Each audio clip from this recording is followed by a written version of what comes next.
Should we move on to callers? Yeah, Awesome. I mean, this is just such a difficult topic. It's not something that you can just, oh, well, let's tell your story and then tell your story and then tell your story. You know, it's not, Right. you got to give it the time it's due. So I'm glad that we're able to do that. And to answer this question, I actually have wrote him a letter, and I think that would be a really, really good idea. Towards the end of the show, Jenna, if you could, I'd actually like to talk about one other thing, and it was the time I wrote some letters. But in the meantime, let's get to our first caller. Bob from Texas, you are on with Jenna and Ethan. How are you?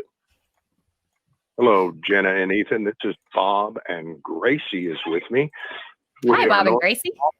You brought up some, yes, you know Gracie. You brought up some interesting points, Ethan. For me, suffering is of the mind. Okay. In 1984, my brother was killed on my birthday, and my mother said to me, "You have had more friends die in your short life than I have had my whole lifetime." And part of it is what we did. We rode motorcycles, a little at-risk behavior. And I don't mean with drugs and alcohol, adrenaline junkies, things like that. When someone dies, there are many factors that contribute to the death, not just that person's actions. Other people can contribute to that. My brother was killed in an industrial accident. He was buried alive in a ditch. So for a couple of years, I blamed this man who owned the company, for his death. I blamed him, nobody else. But then one year I would call and be passive aggressive on my birthday. I would call that man and remind him. He always knew. So the third or fourth year after that, I called him and said, "Can we have lunch?" He said, "Sure." You brought up a different perspective. I think it was, Jenna, you have to look at a different perspective. We had lunch. We talked. I walked in his shoes. His daughter was killed by a drunk driver. So I understood more about the pain my mother was feeling through him. Okay. My mother said, "I don't know how you do this. You have this tenacity to find the balance in life." And I did. I listened to him. He explained how he felt. And it was a quite interesting perspective. But I became a safety engineer. So. You did? So I became a safety engineer. So through my brother's death, it kind of gave me a life. Yeah. And his death, all the people that I helped train and educate became safer. If you want to go home and die, I got no play in that. But if you're going to come to work, you're not going to die at work. Thank you. No, that's awesome. I love that. How are you doing now? Now that's another question that people ask. How are you doing? Sometimes we ask the wrong questions. Instead of asking, "How are you doing?" what I ask people or tell them is, "I hope you're doing better." Because sometimes we really don't want to know how people are doing. Right. We don't want to hear that they hurt. Not really. I mean, think about it. We could actually get into a whole discussion about this, because I've thought about that a lot, about how people say, "How are you?" and they don't want to hear, unhappy. I genuinely do. Like, if you're unhappy, I'd want you to tell me. I feel the same. Yeah. So I know dealing with cancer, people will ask me, "How's your fight with cancer?" I'm not fighting cancer. It's fighting me. And it's in for a heck of a fight. You do that? So that's kind of how I. You said you have it?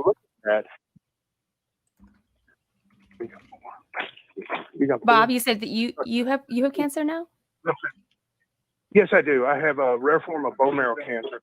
But I do chemotherapy every day. And that's just what the cards I'm dealt. So I deal with it. I don't. And so that is that's just what it is. You know, it's my life. I was never promised my first breath of life on this planet, so the rest is gravy. You know, everything else is gravy. I don't know, you know, bad things happen, good things happen. It's how we interpret those and how we let them affect our mood, our day, and our lives. And I would add, go ahead. That's just how I don't know. My grandmother, my mother, when I was young, I was in the kitchen and I didn't know what this meant, but they said, "Bob, is your cup half full or half empty?" And I said, "Gee, Grandma, I'm just glad I have a cup." And they said, "This That's a good way to look at it. Yes. I don't know anything about philosophy. I'm just glad to be alive." And at any point, it can be snuffed out, not by you intentionally doing it, by somebody else's lack of attention or looking at their phone and running through a red light. Right. Are you in a supermarket, by the way? I'm working right now, but I'm Oh. okay. We're good. Oh yeah, you're good. It's fine. I'm wondering, I've heard both of you mention a couple of times the words like improve or better. And I'm curious, do things get better or do they change?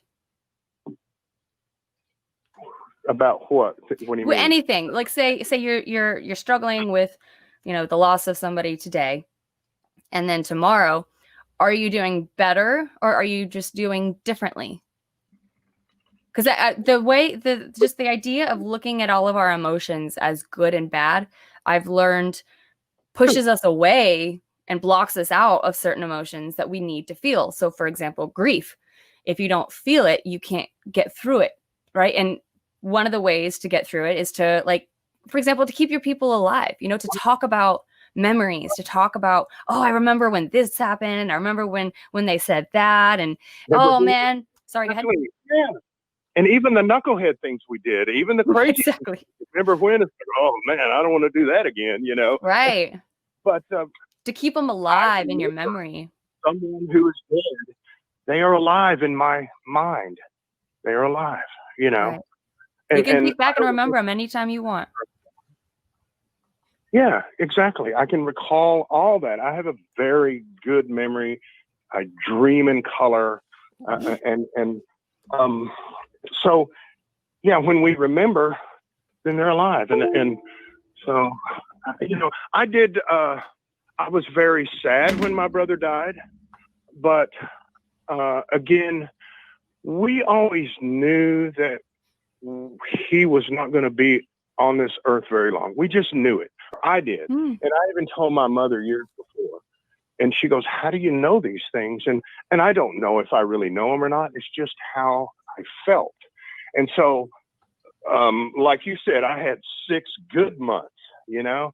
And so when I started realizing that life is just temporary, it gave me a different outlook on how to cherish life, not to blame others so much for things that happen, to take responsibility for my actions, and I don't know, just try to live a better life, you know?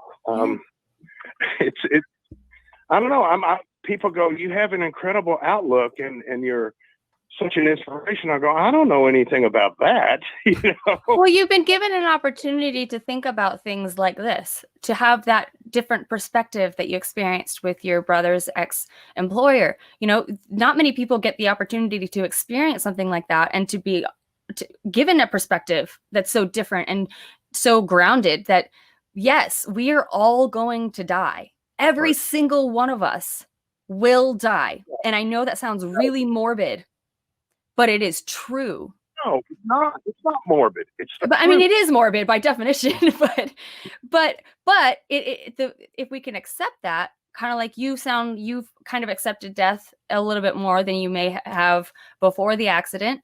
It gives you a more manageable outlook on life. Would you say? Yes. And that is part of, you said a key word, managing our emotions, managing our feelings.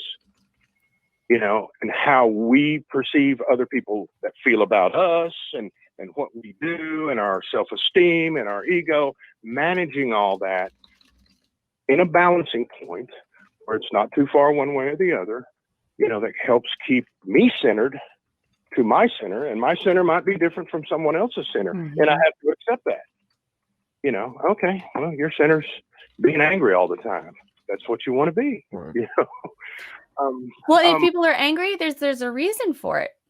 That something in you is telling you that you're unhappy with something. And so if you look at your anger, it can point to the direction that you're dissatisfied with, and you can work on it. But that's part of what I think it sounds like you're learning, is that if you can manage your emotions, if you can be honest and face your emotions, you can handle it. Face for me, everything I see and hear throughout the day causes an emotion. Like I'll hear a fire truck go by, and I'm thinking, oh, must have been a wreck. Mm. Oh, I hope everybody's okay. Those are emotions connected to my thoughts running through me. Now, do I get obsessed with that emotion? Do I get obsessed with that thought? Sometimes we can. We are humans, So, but the feeling comes over me.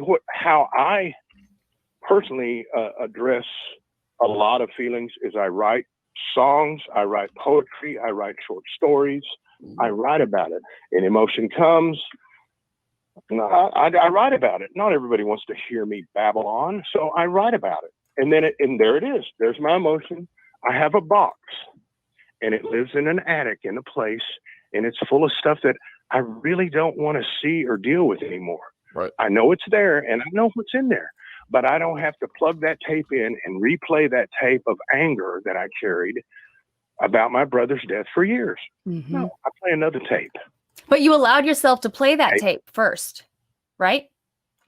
You allowed yourself to be angry for the time that you needed to be angry for, and then you processed it, and then you could move through that emotion. But if you never allowed yourself to even feel that anger, do you think that you'd be where you are today?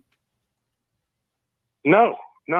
And that goes back to stuffing. We will stuff things as human, and then it explodes in so many different weird ways, with at-risk behavior, drugs, alcohol, going out and find vengeance on someone. But it can also, it's not always bad when it explodes, but the big percentage of that is bad when it explodes, when we stuff these emotions and not feel them. They wash over you. You got to lay in the mud and roll around in it. Marble like 17. So that's just kind of how I deal with that. That sounds awesome. Is